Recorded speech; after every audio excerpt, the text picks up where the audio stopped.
Good morning from Panhandle Outdoors with Winston Chester. Panhandle Outdoors, your source for fishing, hunting, and information for folks who enjoy the great outdoors. Now sit back, relax. It's Panhandle Outdoors. Good morning, folks. Welcome to Panhandle Outdoors. I'm Winston Chester. Glad you're here this morning. Got a great show lined up. Got a very special guest here in the studio. But first, our weather brought to us by Haney Technical Center. It's going to be another hot day. It's going to be way up in the 80s, 84. Our low is 72, but the water temperature is hanging in there at 81 degrees. Now, let's take a look at those river readings, see what's going on over there. The Apalachicola of Bluntstown is looking good now. It didn't get as high as we thought it would because, a lot of that rain just hadn't come down yet, but it's still at 4 foot. And it's in good shape, believe it or not. It's a little muddy from just the freshwater runoff, close to the creeks and all. The Choctahatchee at Caryville, now it really peaked on up. It got high, but it's right at 8 foot, and it's starting to drop this morning. It's going to start dropping, so you're going to have some falling water today and on into the weekend. It'll be falling pretty rapidly, but it's settled on down by Saturday, it looks like. Tide chart brought to us by Kent Forest Lawn Funeral Home and Cemetery. We're again in really good tides. We're looking at a high tide at 107 right after lunch. 107 is going to be falling out. It's coming in all morning. It's going to be low tonight about 11:43. Got a 1.8 foot range there. They're looking good shape. Marine forecast be south-southeast at about 5 to 10. Don't forget, we got a full moon of June coming up on the 19th of the month. It's about 10 days away. All right, let's take our break, and we'll be right back with our guest.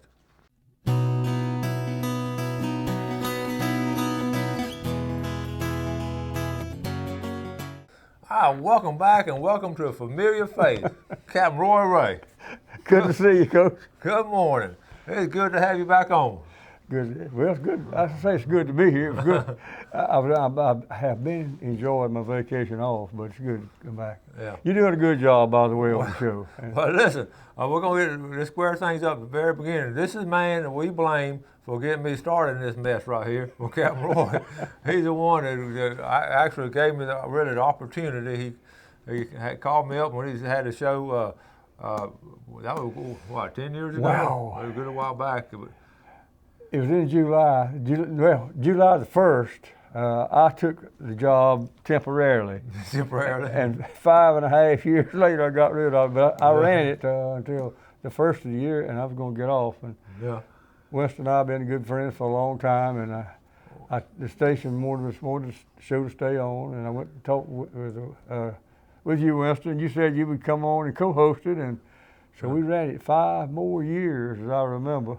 That was quite a run, and that was an enjoyable run. We were alternating, and really it was a good setup.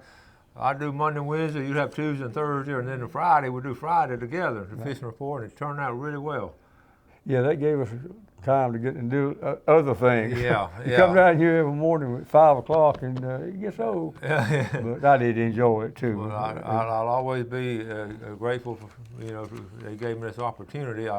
It is a challenge at times, of course. We'll talk about that. But what got us started, really, the first time I was on the show, you want me to come on and talk about full box and the history. And of course, with your family, it was well entrenched in our local history. But before we get to that, today is a very special day for Roy and Myrtle Ray. So I want to be one of the first to say happy anniversary. Thank you.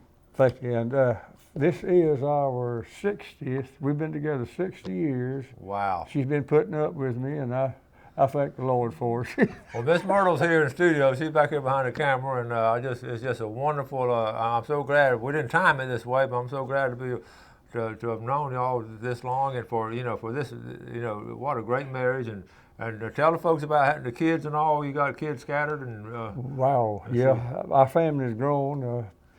We've got, I believe, a total of 16 or 17 head now. I do. I have. Of course, I've got 2 sons. I think we've got 4 grandchildren and about 6 or 7 great grandchildren. And we had them all down last weekend, by the way. Last week. Yeah. Travis, one of your old students, he wanted me to. He came down from Atlanta, and he's got 2 kids. We fished couple of days, had good days, by the way, fishing, and he wanted me to tell you hello for him. He's one of your old students. Yes, he's doing well, huh? He's doing well. He works with Microsoft, and he went through the school up there in Atlanta, the computer schools up there, and worked his way through. And I'm proud of him because he waited tables and everything to get that degree, but it paid off for him. And I've been doing a little fishing. Okay. Well, we're gonna get to that fishing, but first, we'll tell you how your family they settled out and. You married into the Buchanan family. You all sort of over in the western part of Bay County and was Walton County. And so, I think my dad, as I remember his story, he told me that it was in the early 20s. I'm not sure what year it was, but he and his brother they lived on a homestead up in north of the Defeniac Springs. And he said they like to starve to death. It was the poorest land that you could have got a homestead on. But they got ready to marry, and everybody up there in that part of Walton County was kin to them. Yeah. And they came down to the bay to seek a wife. And the two youngest Buchanan girls were still available, and they married them. And so, it's kind of funny. My double first cousin, which he was courting a girl up at Red Bay. We had to go back up to Walton County when we got ready to find a wife. We had to go back to Walton County to find somebody what kin. Because them Buchanans, let me tell you, they're all Christian people, and they're Bible believing and living Christians. And they read in there somewhere where God said, "Be fruitful and multiply," and they obeyed Him. They did. So everybody around West Bay was kin to us. That's what was the story I tell. But anyway, we went back to Walton County to Red Bay. Yeah. Well, West Bay is a fascinating area. It has such rich history and all. And I know y'all would live there on that point right there for a long time. Didn't that work part of your That was where my dad and mother, after they retired, they bought the old Laird place up there, and there's a new house on the point up there, and that's where they live. I was actually born and raised right on the corner of Highway 380, where it's 388 now. It was a dirt road back then. On the north side of the bridge, where the Vicksburg Road turns off, hits 388. They're right on that corner. That was the 1 acre of land that my granddaddy Buchanan deeded to my mother, and that's where they put a service station. Put us up a service station. Started with a little store, one room store. It's probably we still got the old building. I think it's about 14 feet wide, I'd say, and about 30 feet long. That was the first store that my dad and mom owned. Dad said he saved money from gator hides. He saved up $50, and he built that store and put groceries in it. And my mother ran the store, and my daddy stayed in the woods. He was a great. Well, anyway, that's where we got our start. That's where you got your start. All right, let's take a quick break. We're going to come back with Captain Roy. All right, welcome back. Sitting here with my good friend Captain Roy Ray, and it's on the 60th anniversary. He and Miss Myrtle have been putting up with each other for 60 years. That's wonderful. What a great day. Now I got a picture right here with Captain Roy talking about the old store. This is right on the corner of West Bay across the bridge on really at the airport where the road goes in the airport, 388. Right on the corner. That's where I was born. All right, and which one are you now in this picture? Which one am I? You're. The one with the stripy shirt. Stripy shirt. That's Captain Roy back in the day. The other one is my double first cousin, Charles Ray. Yeah. And okay. Maybe they're watching this morning. Okay. So anyway, that's how you got to start, and that's the history of the Ray family. But you did a lot of stuff as a young boy, fishing and a lot of outdoor stuff. Yeah. On the south side of the store there. Of course, this is the second store, I think, the grocery store. They kept getting larger and larger. Yeah. And on the south side of that store, my daddy had a pen full of alligators where he entertained the guests that stopped by and coming down to the beach. People back then had started coming to the beach when he got the second store up, and it was my job to keep the alligator pen cleaned out and entertain the guests. But I put me up a sign on that pen of that gator pen, and to guide. I think I guided people out in the bay fishing for, I believe, 50 cents. It might have been $1. I don't remember now what it was. So y'all just went right there in the bay and caught some speckled trout? Yep. My daddy had an old, I think it's an old X-net boat, about 15, 16 feet long, and I believe it was 3 8/10 horsepower Champion motor you know, with a little pull cord, you wrap it around it. Sometimes you crank it, sometimes. That was my transportation. And I take people out in the bay. If I had a trip, I'd go down the afternoon before and get me some pennywinkles off the snails off the rush grass, catch me some pinfish, cut them up for cut bait. And it was, that old motor would run the boat a little faster than I could scull it. But I also take them to the river. And we go up there. That was bad. I'd rather go in the bay. I go up in the river, and there's a lot of fish in the river then. You go to Stillfield, and I could go down and just find a shady spot and stop, and usually they could catch all the fish they wanted. Not that way anymore, but back then there was. But that's how I got my start guiding. And I hope you folks appreciate this. You're getting a glimpse into a part of our history and our heritage here in the Florida Panhandle. You get a first-hand account of a man that's lived this. He's the longest running guide that's still guiding as far as I know. There might be some other, Captain Roy's been guiding since he was a kid, and he's still taking fishing trips. So you've had an amazing run. And in those days, how did y'all fish in the early days? I fished with cut bait and I had some long fishing poles. And I got those fishing poles at my house because we had a large growth of old reeds that grew up there in the yard. Folks don't ever plant them things because they just keep multiplying.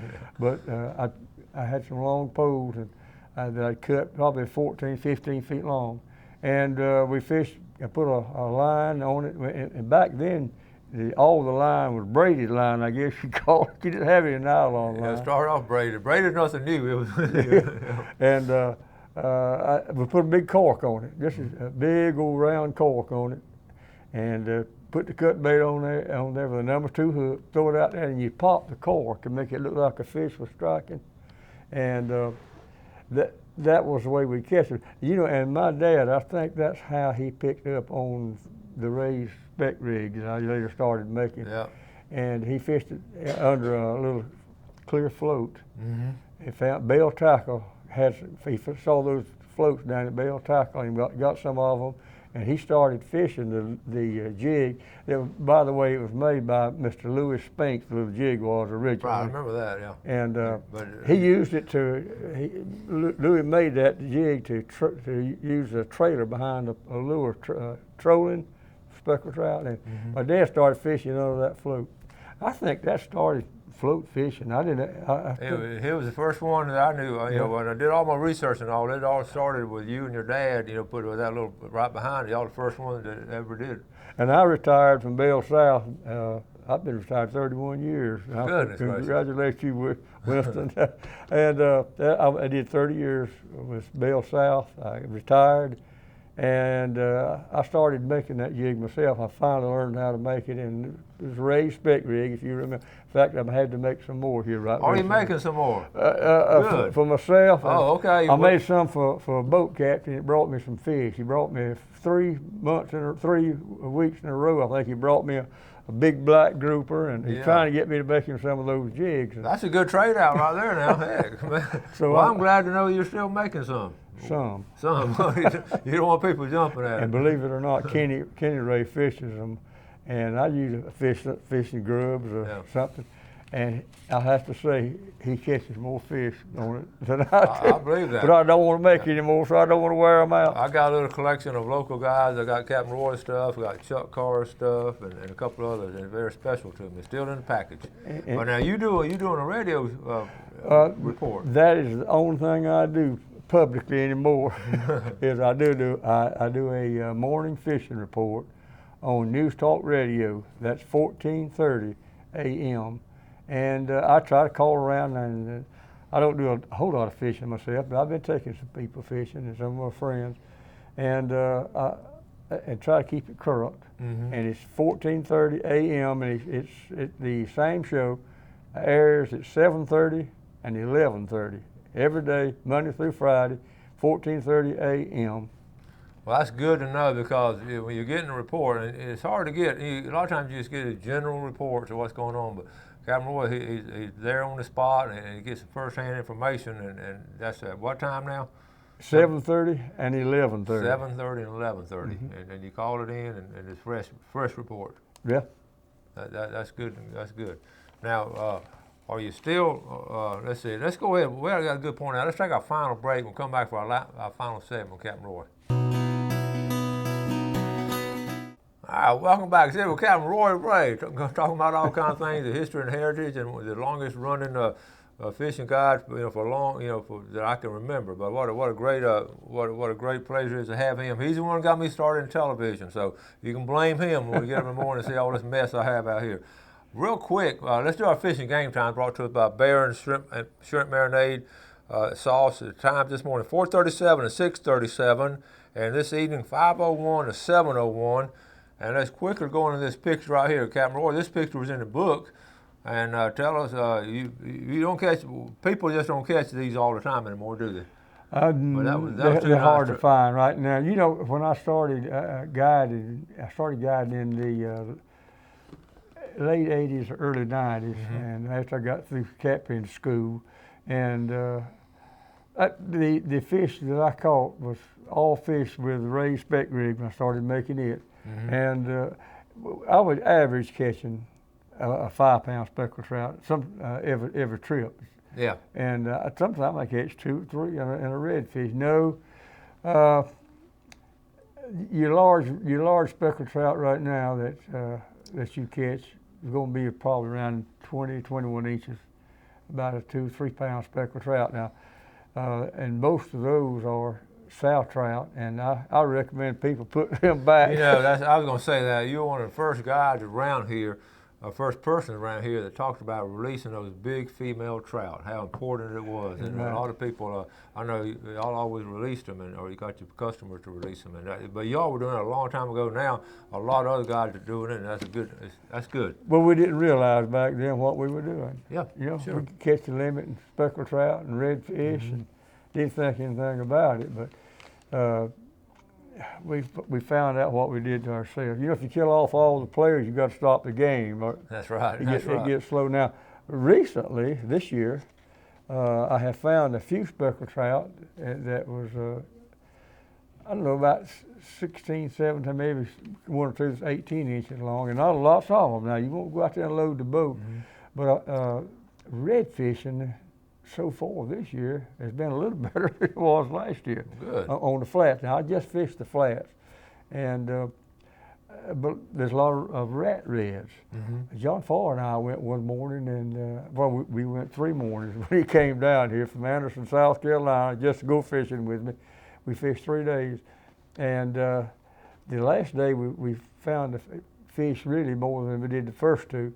And I think we caught 7 reds. Now, some of them were undersized, and some of them were about 18, 19 inches long. But John hooked up on one, and after he'd fought him about 10 minutes, I said, John, why don't you all just sit down and rest a while? But he was fishing an 8-pound test line on a spinning reel. And we finally boated, put that fish in the boat, both of them. I got him in the net, we both rolled him over. And he was, I don't have a good ruler on my boat, but best we could measure was an 18-inch one. He was somewhere about 35 inches long, probably weighed anywhere 15 to 20 pounds. Oh, man. And that's unusual to find bull reds up in the Bay Flats. Yeah. Well, Travis and I, he came down the next week, we fished, he got one on. Huh.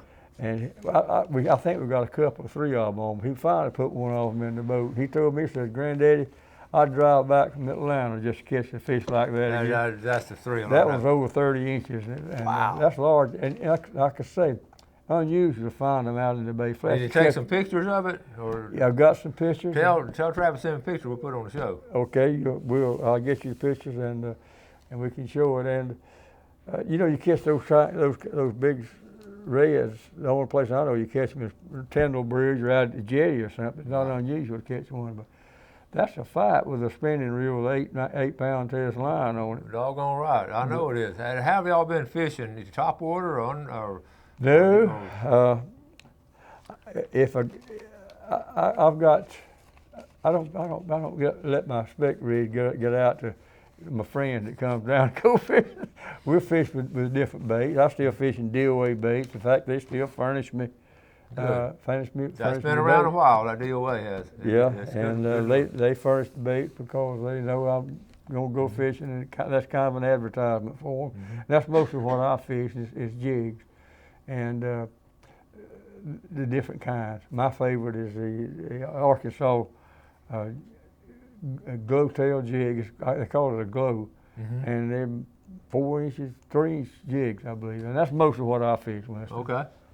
And All right. no, I don't like to fish topwater lures. They got 9 hooks on them. If somebody gets a bite, jerks that thing across the boat, it may hook me behind the ear. I remember last time we fished together, we talked about that. We were over there in the East Bay, and I pulled out a topwater, and you didn't fish much for that. You said I got tickled. But what's fun is catching them all different times. Have you still find they still gonna bite in certain segments of the day or different times? Or? Yeah, I fished the tide. You know, the first day I went over to Sandy Creek, and I like to go there because it's so versatile. You've got the bay to fish in, you've got the bayou, you've got Sandy Creek, and I fished the bays. I figured, sure, if they're gonna catch any, they wouldn't be in Sandy Creek. And the fishing was real slow. But the bay was red and was muddy because at that time the Apalachicola River was real high and that water was backing through the canal there. So I said, I'm gonna go back to Sandy Creek. And that's where John Farr caught the big redfish. How about that? And so the reason being, and it didn't dawn on me, I've had it happen to me before, when the bay gets real muddy, the creeks and the bayous won't be as muddy. They can see their bait and see how to feed better. Good point. Well, all right. Well, that's a good way to end it on a good fishing tip like that. That's a good tip. Well, we still got a lot more to talk about. We're about to run out of time. But I appreciate it. We'll do it again one day. Well, happy anniversary. Thank you. Okay, and thank you for coming on the show, and thank you for giving me an opportunity to be on television. I appreciate it. Again, you're doing a good job. Keep it up. Thank you, folks. Thank y'all for watching Panhandle Outdoors. Y'all, we really appreciate the viewership. Y'all support our sponsors and do something good for your fellow man, and God bless. Thanks for joining us for Panhandle Outdoors with Winston Chester. Panhandle Outdoors features hunting, fishing, and other activities and information to help you enjoy the great outdoors. Join us next time for Panhandle Outdoors.